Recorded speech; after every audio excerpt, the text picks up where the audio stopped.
Hello there, and welcome to another edition of the Husker Online Show. Sean Callahan, Steve Sipple, Robin Waschet. Lots to get to here as we were off Monday for the holidays, so we got a lot of catching up to do here on our Husker Online Show. But before we get to that, Husker Online Show is brought to you by StayHome.Care. If you're not familiar with StayHome.Care, they're there to help you and your loved ones.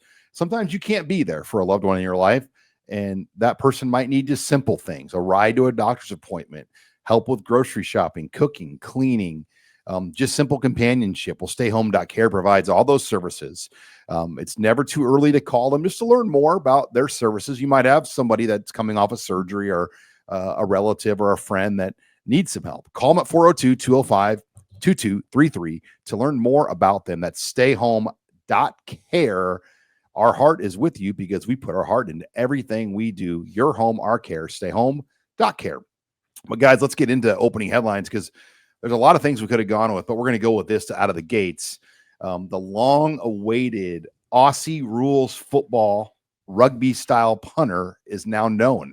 Archie Wilson from Haileybury College in Australia, the same college that Tory Taylor attended, as well as Jackson Ross at Tennessee. We'll be visiting Nebraska Friday, Saturday, and Sunday. We confirmed on Husker Online on Tuesday night. The visit appears to be more of just a formality at this point, as Wilson is already registered as a student in the official UNL directory, and the team begins their summer workout program on Monday. So it's assumed that Archie Wilson will be here, and he probably won't be leaving Nebraska anytime soon as he comes in to begin his journey as a Husker. Yeah, this is your punter. It's pretty significant. I don't know. I regard it as significant. It doesn't seem like people. I mean, I regard this change to rugby style as significant. It doesn't. People always look at me kind of cross-eyed, Rob, when I say it, but we've never covered a Nebraska football team that had a scheme rugby punting. Mm-hmm. We've seen rugby punting, not a lot of it. They've done out of necessity, but not by design. Right. So I'm really then you have this guy that can punt with either foot. I'm much more interested in the punting game than I've ever been. Is it sort of like, okay, I'm going to do a Sean Callahan right now. Get ready. It's like the analogy, you have a kind of a funky hybrid club in your golf bag. Is that right? Not really. I don't know. I know where you're going with it, though. You can hit with either hand, right? It's like kind of, yeah. It's like the Jim Abbott, right? Yeah. He can go left or right. Yeah, ambidextrous. I haven't seen a lot. Jim Abbott only had one. Or who am I thinking of? Jim Abbott only had one arm. Who's the guy that had the take the L on that one? Whatever. The ambidextrous pitcher. Yes, there was that. The guy from Creighton. Jim Abbott didn't have many options with that. There's a guy. Jim Abbott. I'm going to get you out of this. There was a Creighton pitcher that I made it to. There's been others. Okay, yeah. So that guy. Yeah. That's what it's like. Yeah. Can throw with both. He could throw with both left and right. Vendetti.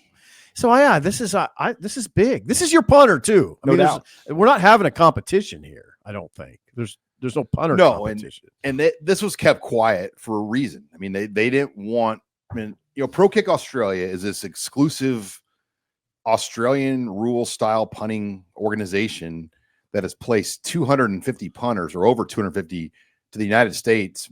95% on full scholarships. 6 of the 36 punters currently on NFL rosters are Pro Kick Australia alums. So they have a very high track record. And yes, Daniel Cherney was a part of that organization for a short while before he came to Nebraska. But you get the sense that this is different. I mean, Tory Taylor was a part of this organization. Riley Thompson, who's now Penn State, or is at Penn State, is a Pro Kick Australia guy from the same college as Wilson. And then I mentioned Mike Eckler's most recent punter, Jackson Ross at Tennessee. Well, you started to say they kept this quiet. So they kept it quiet because of the nature of this. There's just not a lot of these guys available. And there are people, a la North Carolinas of the world, that might need this type of punter. And they're not available in the United States because kids over here don't train that way. But to play Aussie rules football, which is a big difference from rugby, it's a very intense physical sport. You have to be able to kick with both your left and right feet. And he can do that. Like a hybrid club. And the other, like Jim Abbott. Rob with the Dang Jim it. Abbott take. Look, Poor Rob. I know what I was thinking. It just I okay. had the wrong guy. It's May. It's May. I'm in off-season mode. I'd be really impressed. Sean didn't like my hybrid club thing either. We got a couple both misses struck early. out. We got to step it up. We came out of the gate. Hey, but pro We kick, stumbled out of the gate. Like a pro derby kick horse. Australia and Australian punting in general. So like this in the next week or so, we're going to be rolling out our ranking the Big Ten. And I started putting together a general list of like punters and the number of guys that were from Australia or trained in Australia or went to pro kick. Like there are Americans like punters that go to Australia to attend this school so they can get that type of development. Like it's not just like a Australian pipeline. It's like an international, like for the kicking element of football, it's the best in the world. And so you get the best punter maybe in college football history, Torrey Taylor, that came out of there. And then just the laundry list of elite, all-American, NFL level punters that have come out of that. Sure, you can say Daniel Tierney didn't work out, but there's been a whole lot of others that have been as good as football's ever seen. So we'll see where this guy stacks up in that line, but that's pretty good pedigree to come from. Yeah, pro kick Australia, one of the prerequisites you have to have, my understanding is you have to be a 4.5 second hang time with a distance of at least 40 yards on your punts. So they require you to be able to do it all. Yes, you can do the rollout style punts, that we see rugby punters in the United States do. Yeah, they just line drive it. The pro kick guys, what's unique is they can roll out and still get the hang time and the distance. It's not going to be fun. Because a lot of times when you watch rugby punters that are from the States, they're just crappy punters that just, basically do like a bowling style, like where the ball barely gets off the ground. Where it bounces as long as it flies. Right. So that's not what you're aiming for. No, I mean, they can do that. But I think in the wind conditions here, this could be a real weapon because obviously Memorial Stadium, I mean, you heard Greg Schiano this year. He said he had never been a part of a venue with wind like Nebraska other than a hurricane. Because it swirls so much and it's unpredictable in the Memorial Stadium. It's just unpredictable. Yeah. So, Eckler, in your story, Sean, you wrote this story last night. Well, it was Monday night. He talked about Jackson Ross and how many times Jackson Ross pinned people inside the 20 and inside the 10. 55 punts. Jackson Ross had at Tennessee last year, I'm going to say 27 inside the 20, 17 inside the 10. As Eckler said, that's lethal. I mean, that's a weapon. Or she said, that's a damn weapon. So I think this has a lot of promise. You just got to see if the kid can execute. I mean, that's what it's going to come down to. It's interesting that there's really, you usually have battles, like you're going to have a kicker battle. You're going to have a place kicker battle. 3 guys, really 2 are going to battle for it. No punter battle though. This is probably your guy, right? Well, Camden Cook, right? But I think his role will be like he's the holder right now, and a backup. But I think in this situation, I think we know where it's going. Yeah, it's pretty clear. I hate to be that blunt about it, but you didn't bring this kid in to watch. Yeah, you didn't have Jack McAllister say thanks but no thanks after just a couple months on campus if you're not going to go get a guy that's going to be your starter, right? And you're changing your scheme. You're changing your whole scheme with the idea that you have a guy that can execute it, not a guy you hope can execute it. Right. What I hope is different about this than Daniel Tierney. Daniel Tierney, when he came here in the COVID year, we got hurt, but he also didn't know anything about anything. And I can remember the stories like he didn't know what first, second, third down was. Right. He didn't know football. Didn't know anything about the game. Didn't know American football. He could kick a ball. Right. But he didn't know situational and understand it. That'd be a lot. And look what happened at Michigan State. Situational punting. Don't kick it to the other side of the field where your coverage team is not running. Nebraska had a team that won the Peach Bowl beat if he just makes a punt. Oh, don't start. It's a hard moment. They literally shut down the Doak Walker Award winner, Kenneth Walker, to his worst game. Kenneth Walker, his worst game of the year by far. He didn't do anything. They didn't have a single first down in the second half. Right, Not one first down. No team bottled up Walker more than Nebraska did. Like that was as good of a defensive performance as you'd seen from them all season, and it was wasted. In one punt, a former Husker Lincoln native, Ross Ells, decided to stick a second return guy back there, and the right punt goes left. 40 yards he missed his mark by 30 yards, we'll say. It was like me swinging a driver. Yeah, you just pushed it way right?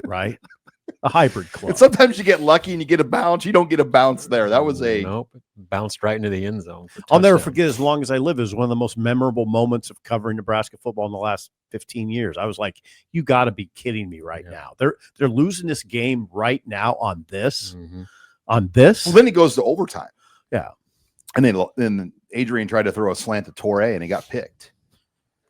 Let's talk about something. All right. Appealing. Well, a lot more to hit on, guys. When we come back, I want to talk about Troy Dannen, because he kind of just dropped the phone book of information on his monthly radio show. And there's a lot of things I want to talk about from that interview on the Husker Sports Network. You're listening here to the Husker Online Show. Back here on the Husker Online Show, Sean Callahan, Steve Sipple, Robin Washett, as we're brought to you by our title sponsor, StayHome.Care.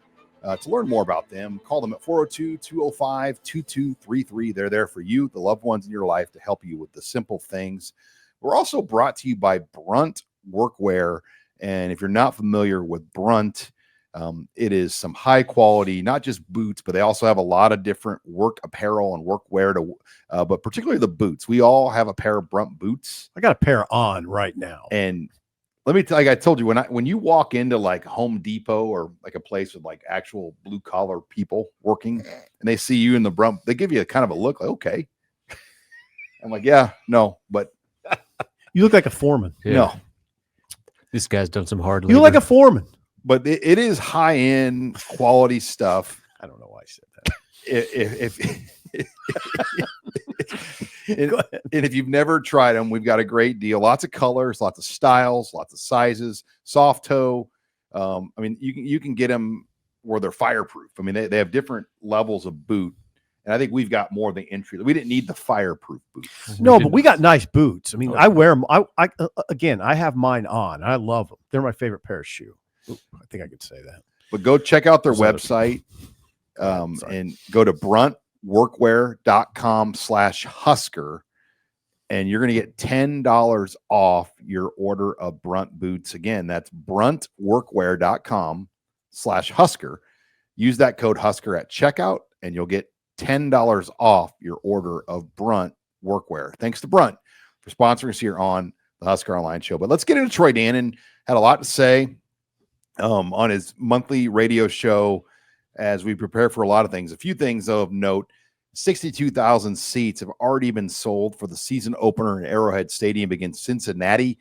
Capacity at Arrowhead is just over 76. So that thing is trending to push a sellout. I would imagine they're going to do a lot of promotions and things on the Ticketmaster level to make sure they can move those final 300 level seats in Arrowhead Stadium to get that thing over 70,000. But I thought that was a really good sign. Big number.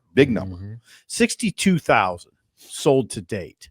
And he told the audience, and Sean wrote it, Husker fans purchased 50,000 tickets the first week. Okay, that's good. That's good news. That's what you want. You want that level of enthusiasm. If I was the AD, I'd be very happy about that. There'll be another surge probably once you get towards late July, August, where people are like shifting into football mode. I think for some people, like you jump on it right away. Other people are like, yeah, why not? Let's go.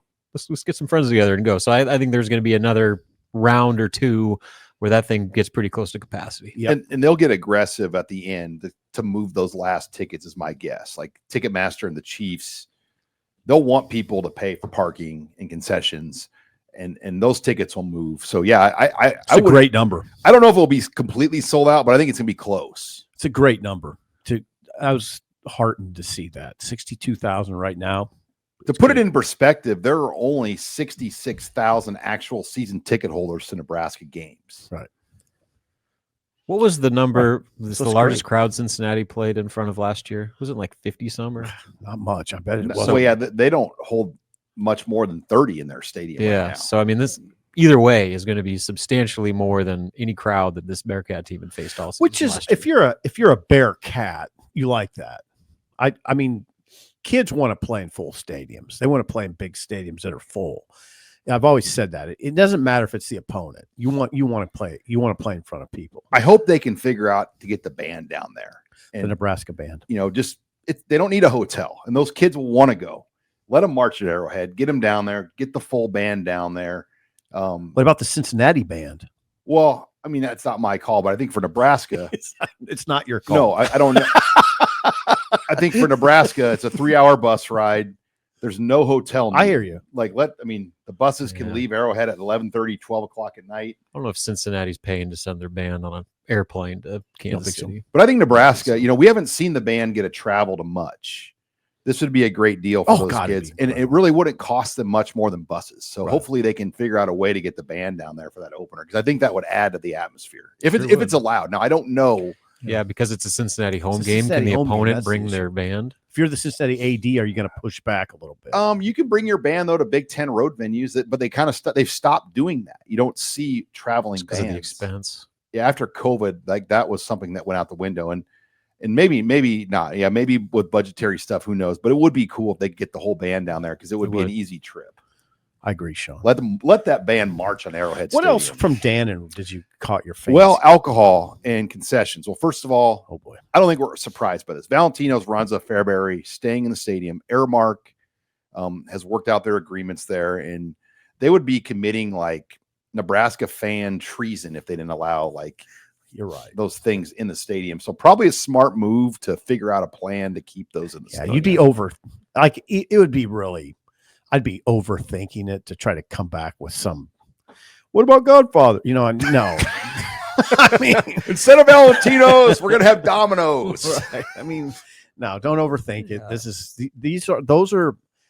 Make fun of us all you want, outsiders, but those are important traditions. Those are like the 4 food groups. They're staples of the Nebraska game day experience, and you can say what you want about where they rank in terms of the quality of other concessions, but the fact that there's such a sentimental value to them, people grew up eating Valentino's and Runzas and Fairbury hot dogs at Nebraska football games, and to take that away, I agree, that would not go over well, I don't think. Okay, got that. Those are back, but the other thing with alcohol sales, there will no longer be stadium re-entry, and Nebraska might have been the last stadium in the world that allowed re-entry at the level they did in the first place. When you're talking about a venue of over 80,000 people. And what re-entry means is you could go in the game and you were allowed to leave and re-enter before the start of the fourth quarter, meaning at the late second quarter point, you could run out to your car, shotgun a few drinks, or in some cases, several drinks, and then get right back into the stadium before the fourth quarter. Mm-hmm.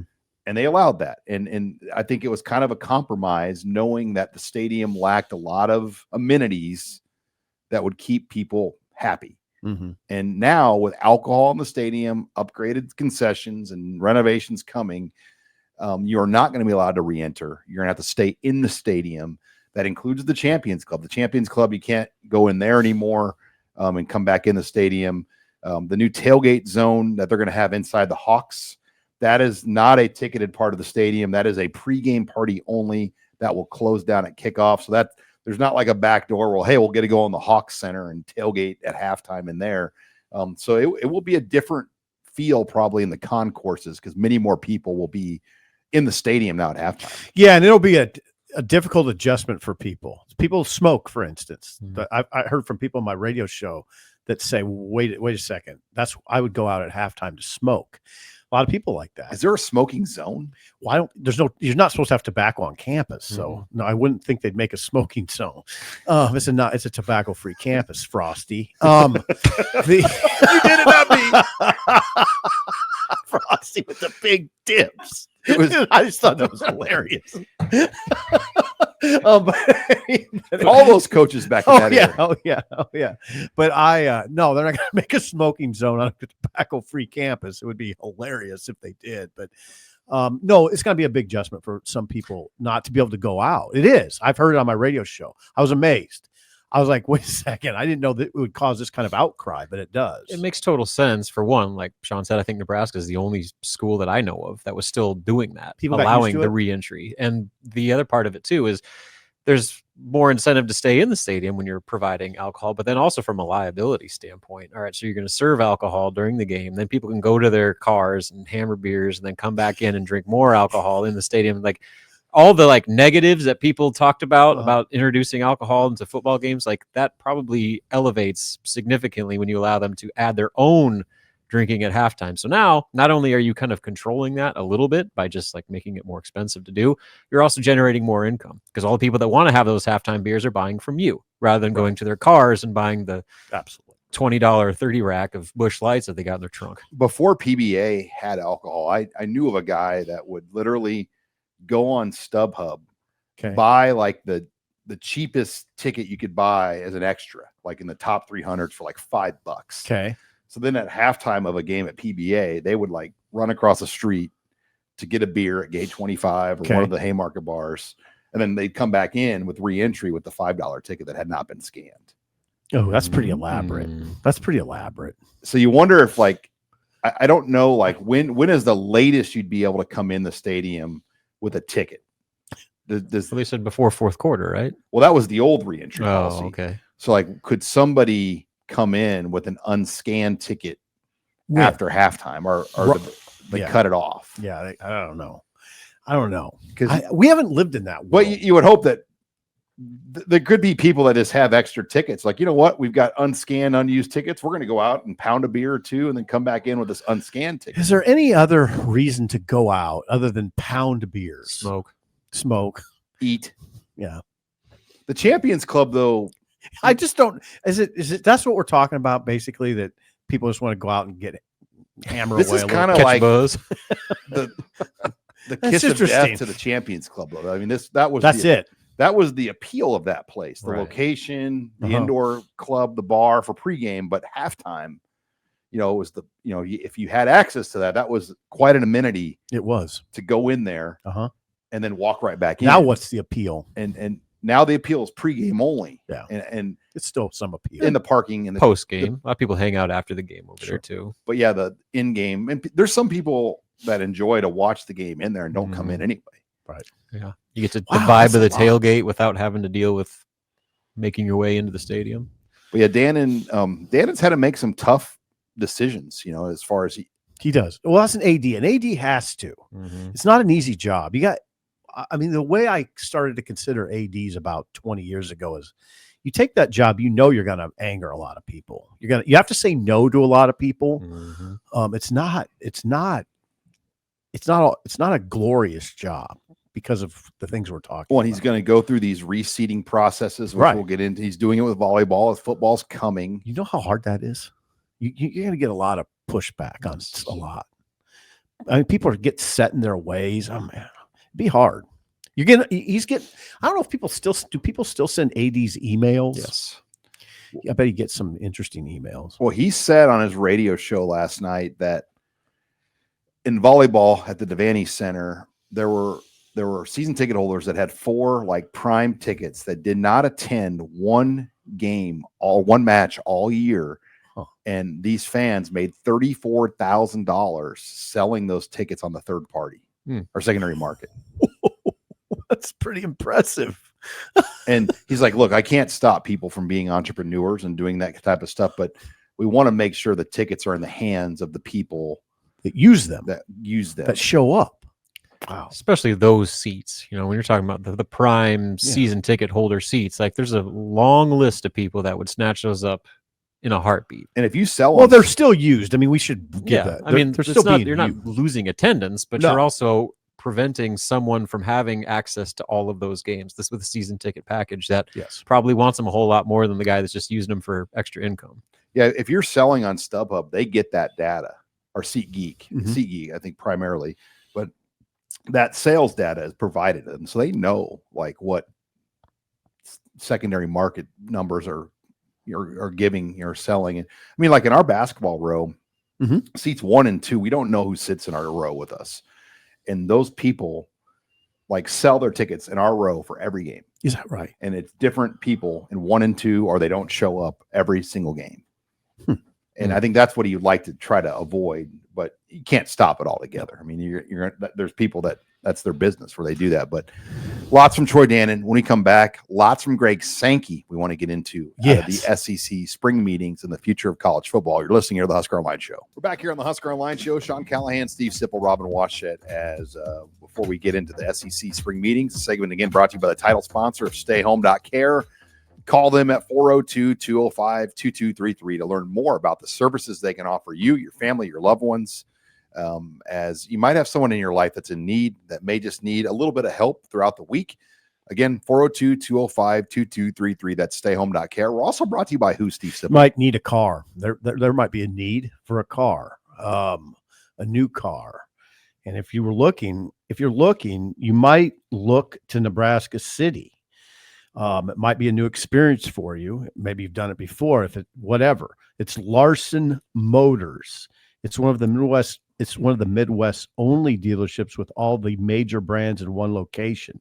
So, finding your new Chevrolet, GMC, Hummer, Ford, Chrysler, Dodge, Jeep, or Ram never has been easier.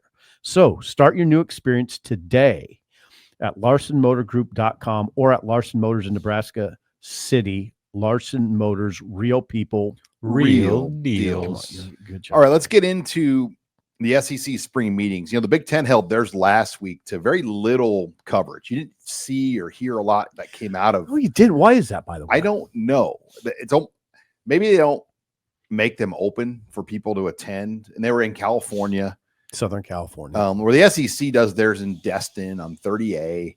And, they have actual availabilities with the ADs and the Commissioner Sankey. So they have a state of the SEC address. I mean, they create it like it almost has become that is more important to be at than SEC media days.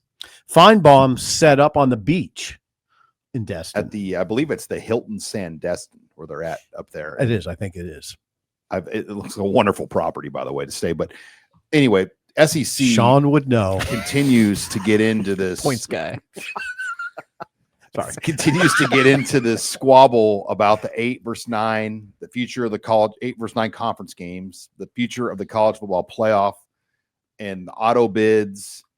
And a lot of people were leaning towards a 4-bid model with 4 auto bids for the SEC, 4 for the Big Ten. Well, the SEC has since now fired back. How about we just go with 11 auto bid or 11 at-larges and 5 auto bids? 5 auto bids. The 5 auto bids go to the 5 highest-ranked conference champions. I love that.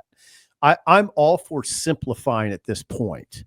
And I think it's absurd. Now, I think me and Sean butt heads on this a little bit. I will not get into a heated debate with Sean today. I think it's absurd to award auto bids before a season. It's absurd. To determine that before a season. No. But I do like the idea of 5 plus 11. And so it's the 16 best teams. That's Lane Kiffin espoused that. I totally agree with him. At this point, I think simplification makes sense.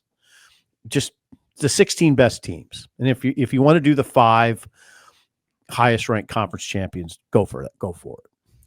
Just keep it at that. I'm with you on that. But at the same time, I also understand what Sankey and other people in the Big Ten and SEC are saying is that they're playing a different level than anybody else. And so how are you going to compare a 8-4 Big Ten or SEC team to a 8-4 Big 12 team when the level of competition and the path to get to that 8-4 is so much different and so much more difficult than it is for Wake Forest or Virginia or whatever. Here we go. I mean, we're always going to do this with anything we talk about. We're going to complicate it as much as we possibly can. So I get that. I mean, there's no perfect. I understand there's no perfect system.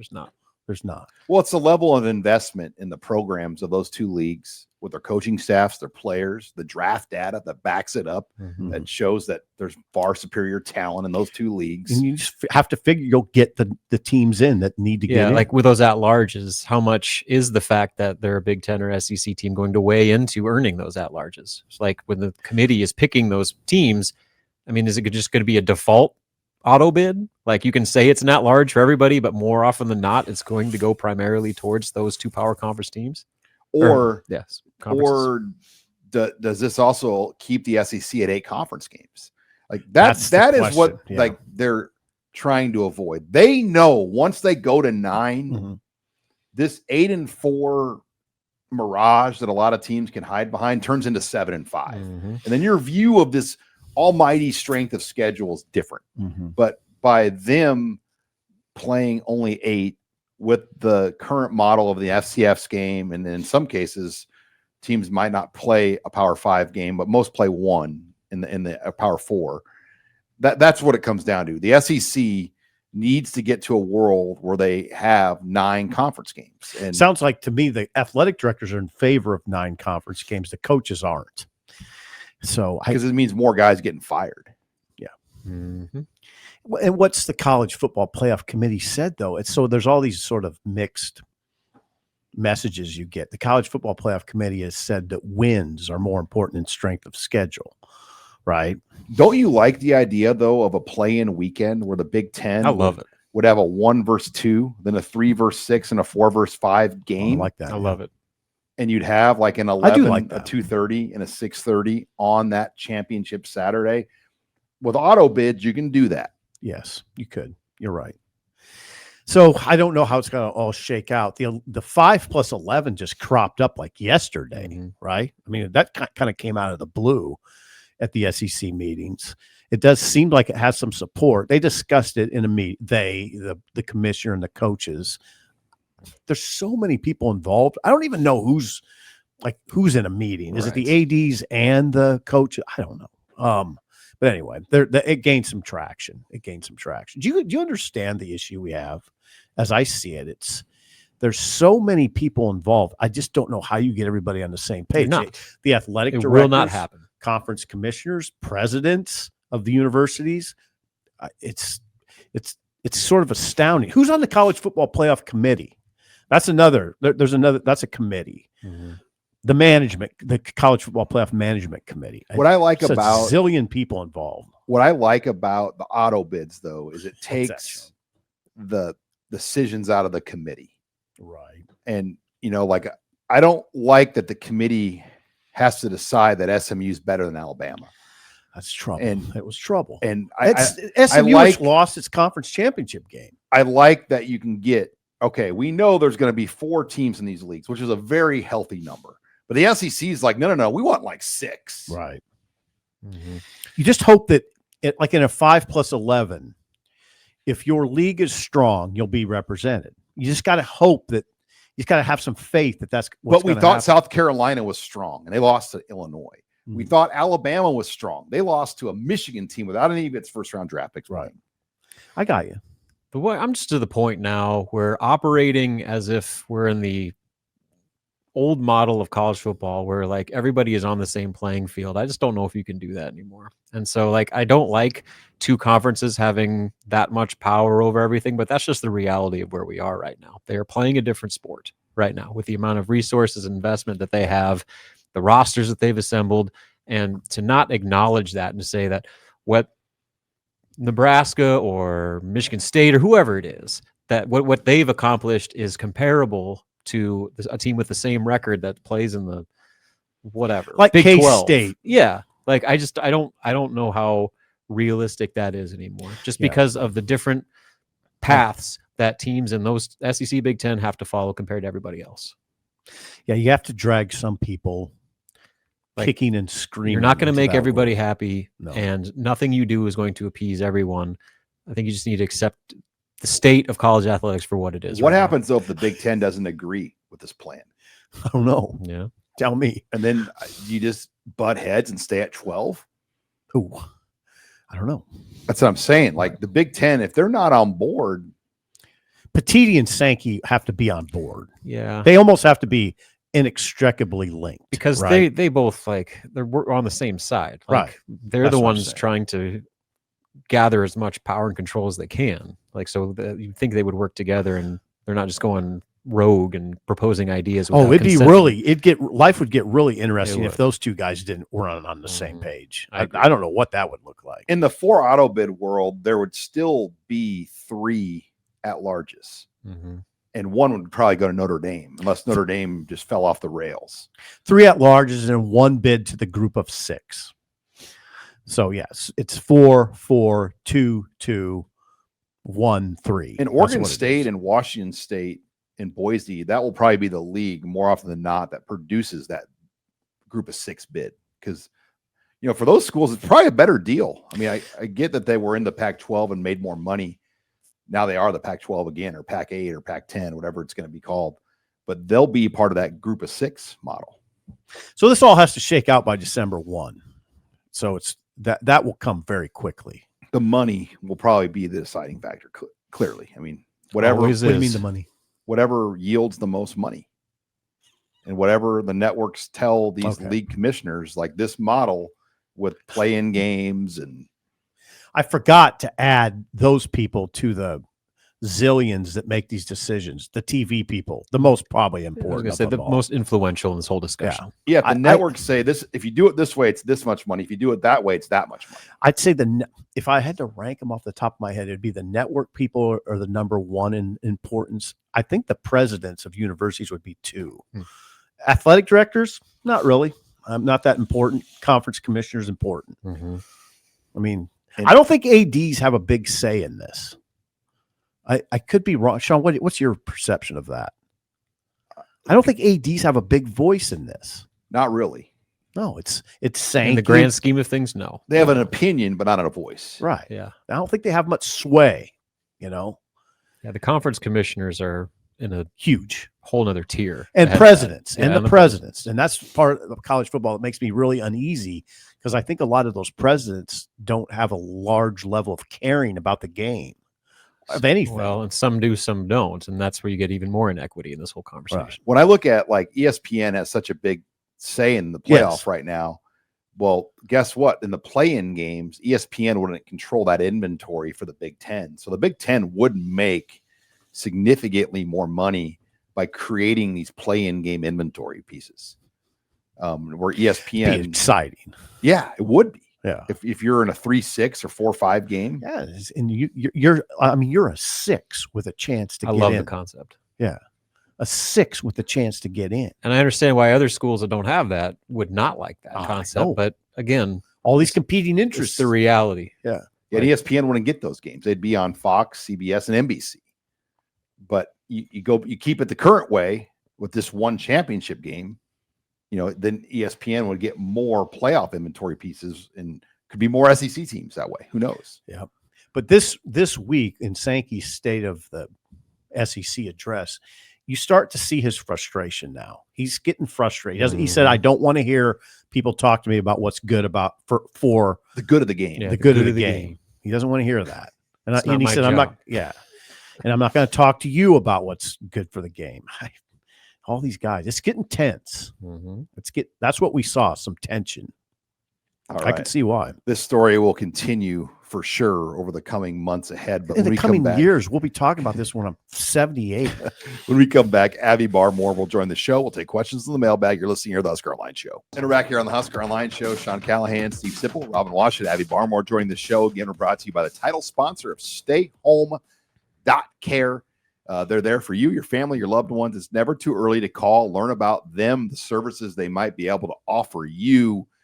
Cooking, cleaning, rides, grocery shopping, companionship for you, whatever it is, they can provide that. Call them at 402-205-2233 to learn more about StayHome.Care. All right, Abby Barmore, let's get into the mailbag. Lots to get to. Where are we going to go first? What grade would you give Nebraska athletics program as a whole this school year and why? I said a B+. I mean, Nebraska, of their core 6 sports, Okay. 5 of the 6 made the postseason, at the level they should go. Do softball, super regionals, baseball, NCAA tournament, women's basketball, NCAA tournament, football made a bowl, won a bowl, volleyball Final Four. Men's basketball did not make the NCAA tournament, but they won the crown. Then what's the one? Oh, the one that didn't. Basketball. Basketball. And they won the crown. So I'm going to say a B+. And, if Fred Hoiberg would have got them to the NCAA tournament, I would have almost said an A. I would add, the question on the chat was, what would you grade the athletic department? I didn't read it as pure results. So I complicate everything. So I would add to that the hire of Busboom Kelly. So that ups the grade. Is huge hire for the athletic department.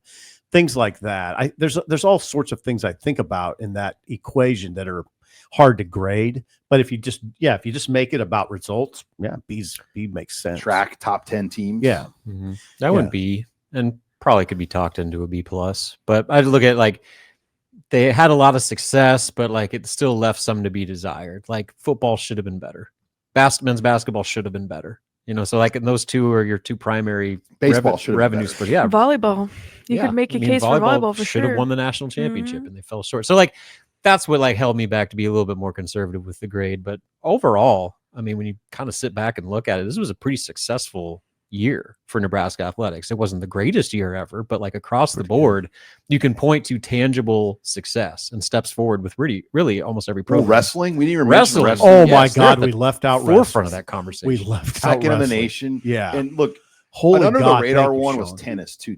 Men's tennis had an outstanding year where I want to say they beat USC in Lincoln. Like, I mean, they had some really good results on them. And those are international athletes for the most part, but there's some other sports like tennis, but wrestling was the most successful program on campus. Thank you for saving us.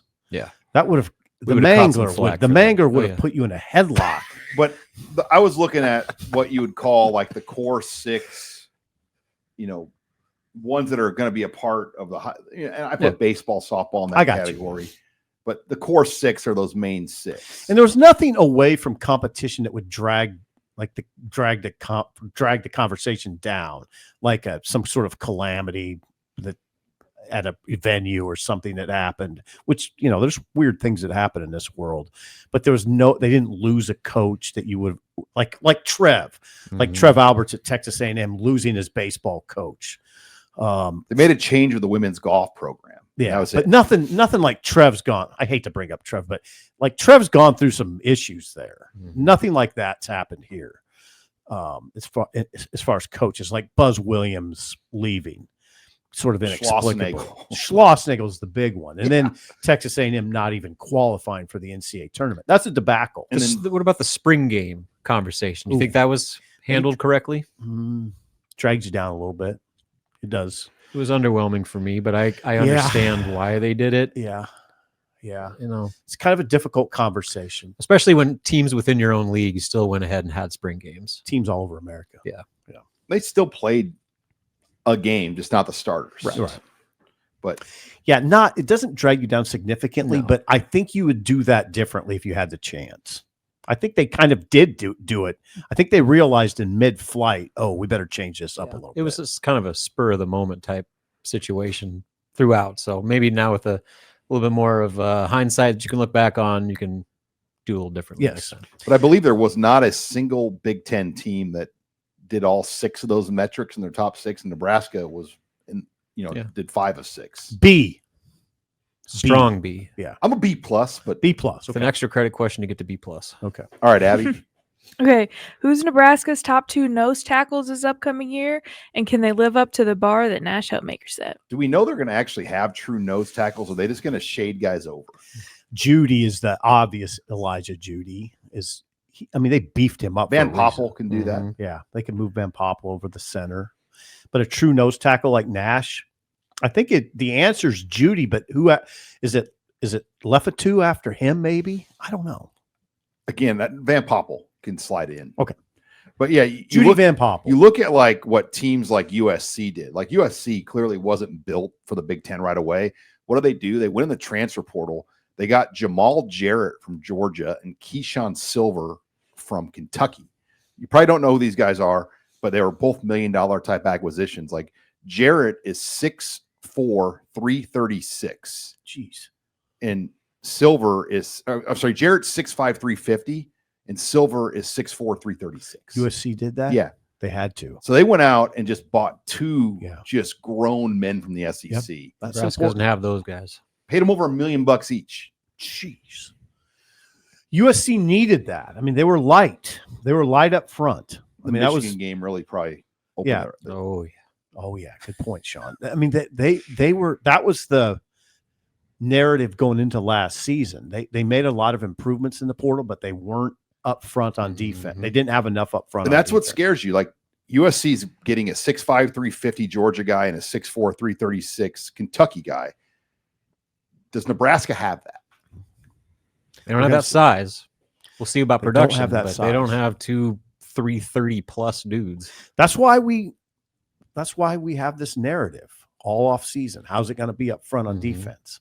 They had to bulk up Judy. Judy, when he got here, was not very big. No. If you remember, I remember laying eyes on him for the first time. I was like, ooh, he's not very big. So now they've bulked him up to 300. How will he play? I don't know. He'll have some quickness, I imagine. Will he have enough bulk? Mm-hmm. Nash got pretty good. And Ty. Yeah. Well, yeah, obviously. Yeah. I mean, Ty could play inside. Yes, he could. Yep. You're right, Sean. Next question. Okay. If money or logistics weren't a factor, what would you add to Memorial Stadium's renovation? Roof. Ooh, retractable roof. Yeah. Ooh.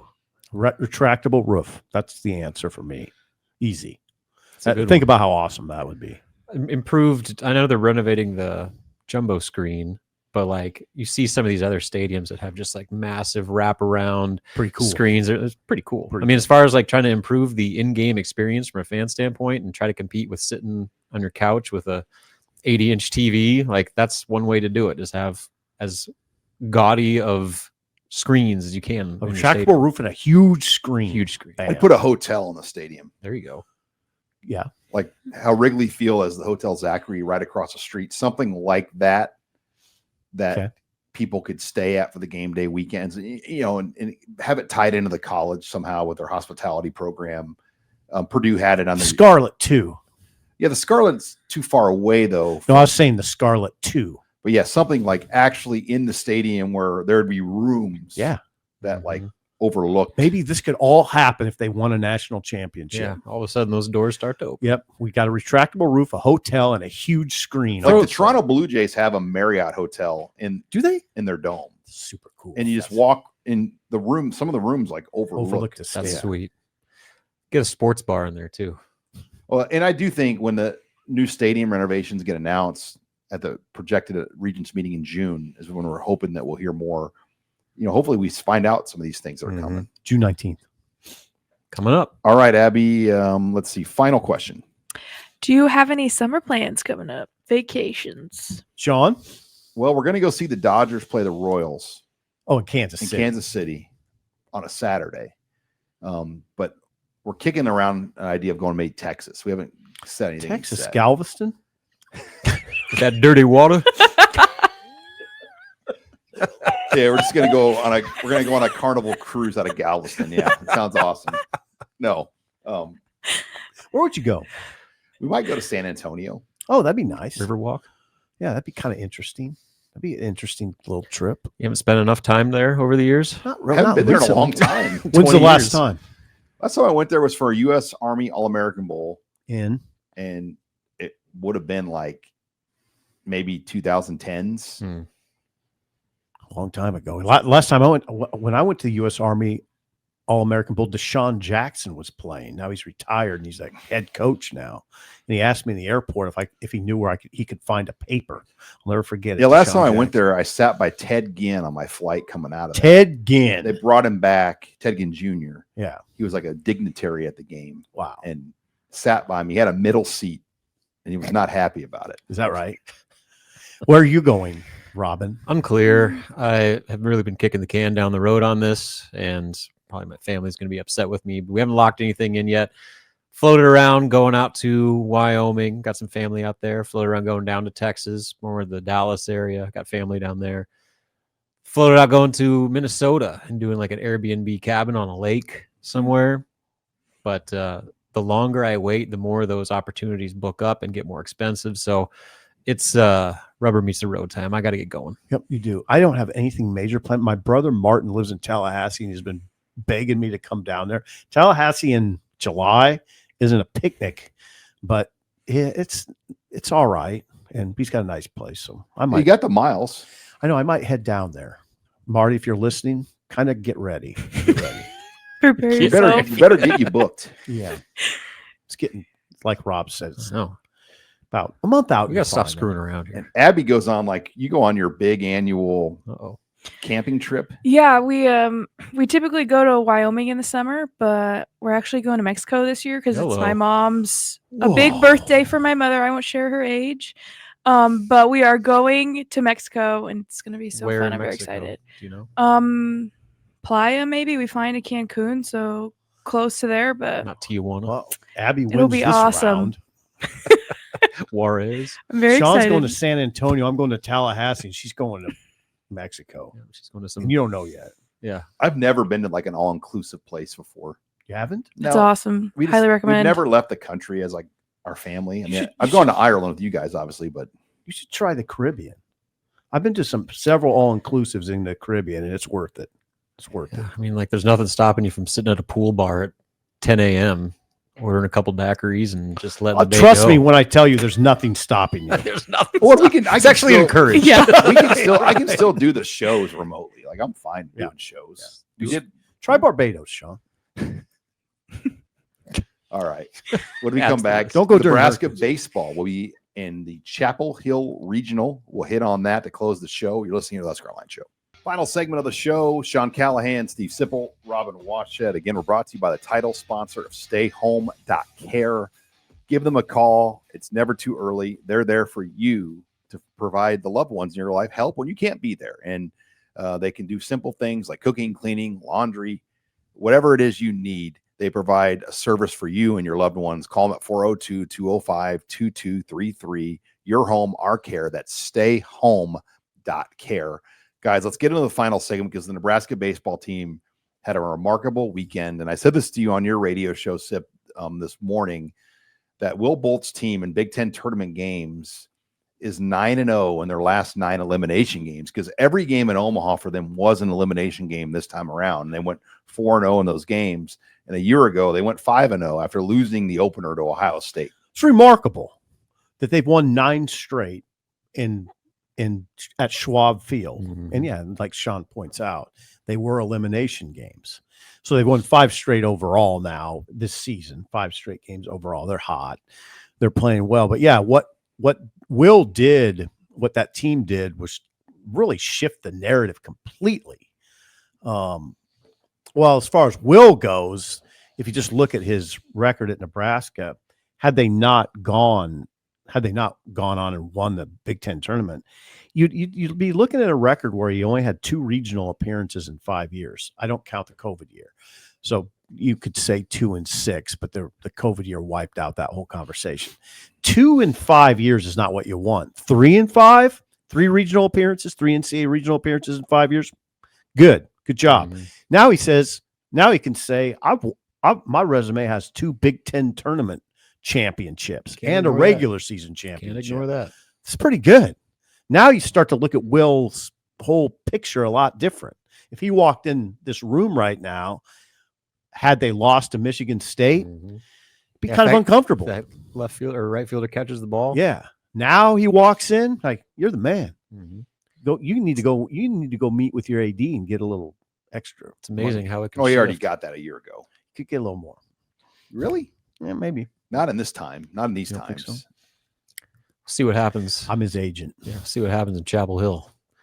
But that's like you said it earlier, like where the season was not too long ago. Like it was looking kind of dicey there. The West for a Coast minute. trip. I mean, just how the expectations going into this season, how kind of underwhelming of the bulk of the regular season had gone, and just the erratic play, especially with the midweek losses. Like Good point. it was getting a little rough there. 2 and 7 start to conference. Yeah, you said. I mean, if they don't beat Michigan State, then all of a sudden we're probably looking at the big picture of this thing a lot differently than we are right now. But guess what? They got it done, and now they're on fire, and they're having a postseason run that can completely shift the narrative around the whole program. Yeah, their plan had to completely change when they had some injuries on their pitching staff, but particularly their All Big Ten Friday night pitcher, Mason McConaughey, completely, derailed kind of their rotational plans, and they battled that every single weekend to the point where they weren't really sweeping anybody. When they won series, it was always 2 out of 3, but It's good though. they got it done. Yeah. And now they're playing their best ball of the year. So this regional against North Carolina and Chapel Hill, they'll play Oklahoma. And these games are on ESPN Plus. So you're going to have to log in and pay to watch. But places like Tanner's and sports bars around here will have them on. And I'm sure those will be hot spots to watch these games. Oklahoma, very beatable. Lost 6 of its last 7 regular season games, then went 2-1 in the SEC tournament. They were a sub 500 team in the SEC, very much a bubble team. Nebraska is dangerous. I was saying that to Sean going into the Big Ten tournament. They're dangerous. They're a dangerous team. They had won 6 of their last 7 series. They have 2 pitchers. I mean, they have some pitchers that are going pretty well now, including 2 starters in Brockett and Ty Horn. Ty Horn looked amazing in the championship game. Went 8 full innings. This is a guy who throws in the mid 90s. I mean, they're kind of real right now. I wouldn't want to face them. I'm sure. I bet Oklahoma's coaches are like, great, we got Nebraska. Not good. They're hot. And I agree with you. Like, you look at this, why not Nebraska? Like, Why what team not? is hotter right now? Right. Look at what they just did in Omaha and the teams they beat, the pitchers they beat. That's what Sean points out. Like, yeah. that's you can't ignore that fact. And when you have momentum, you've got confidence and belief. That's what it comes down to in postseason play. The best team doesn't always win. It's the team that gets hot and the team that starts playing with that mojo, especially in baseball. And so I give them every opportunity to keep this thing going, especially with the draw they got, which is relatively favorable. The one thing Sean will add, OU does have a great pitcher in Nebraska, so they're going to face Nebraska's no stranger to that. Right, they're going to face a kid named Kyson Witherspoon, who is a first-round type draft pick, right-hander for OU. But yeah, they beat Michigan State's ace, they beat Oregon's ace. So why can't they beat Oklahoma's ace, right, Sean? No doubt. I mean, it's. They in Michigan State ace was Big Ten pitcher of the year. Exactly. Oregon's Friday night guy was the best Friday night guy in the league. Right. So they saw good on good already. And you see the same type of guy, what you would expect. An SEC team that's well heeled like Oklahoma. You like when I go though, is going to have a good arm. Yep. They're no strangers to that. Hey, shout out to Rob Childress, too. We talked about losing their ace like right out of the gate. And now you've got 2 guys that are stepping up or playing like Friday starters at the most critical time of your season. Like that, to me, that's coaching. Well, and I think he's good in Schwab Field. I mean, I think he knows how to pitch. Yeah. That's a pitcher's ballpark. It is. No doubt. And he's coached games in there as a head coach and now with Nebraska, and he's had great success. 9 straight wins in elimination games. That's incredible. It's really amazing. It's hard to hit a home run in Schwab. It is. It is. Gabe Swanson finds a way to do it, but it's not easy to do. Swanee. Yeah, it's like one of those parks, though, where when it's cold, the wind blows out, but when it's hot, the wind blows in. And it usually ballparks are built the other direction, where it's the other way around. And so it just, especially when it's June and that warm wind is blowing, it's usually blowing in.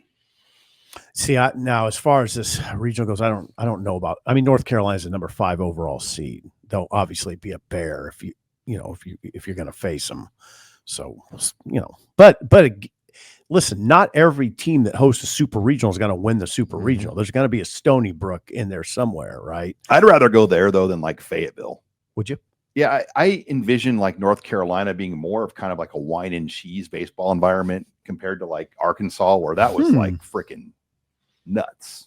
That was what? Falstaff? I mean, it was rowdy. I don't wine and cheese crowd at North Carolina. I wonder if you're going to get any pushback on that. Well, it's a higher end institution. Yeah, it's is a lead institution. Yeah. Or Arkansas, like, it's the state school. It's a little bit different. Ooh, I never even thought about the Belichick Jordan Hudson factor if they'll be around. How is Belichick going to help UNC baseball? If he'll be at the game. He'll throw out the first pitch. Or do what Jordan I was going to say, or does his girlfriend do it?